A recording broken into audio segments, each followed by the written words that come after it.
నిజమే, ఒక మనిషి మనసు పాడైపోతే ఇలాగే బతుకుతాడు.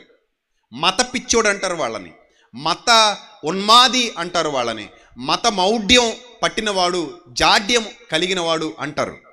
ఆ ఉన్మాదికి, మత ఉన్మాదికి కన్ను మిన్ను కానదు. ఇంకా ఆ మతం కోసం ఏదైనా చేస్తాడు.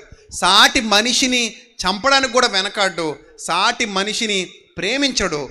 చివరికి ఆ ఉన్మాదం ఎక్కువైపోతే సొంత మతస్థుల్ని కూడా చంపుతాడు. మొన్న పహల్గామ్లో జరిగింది అదే. పహల్గామ్లో హిందువులా కాదా అని అడిగి చంపారు అంటున్నారు. హిందువులా కాదా అని అడిగి చంపింది కరెక్టే. అలా అని ముస్లింలను చంపకుండా వదిలేశారనుకుంటున్నారా? తన సొంత మతమైన ముస్లింలను చంపారు.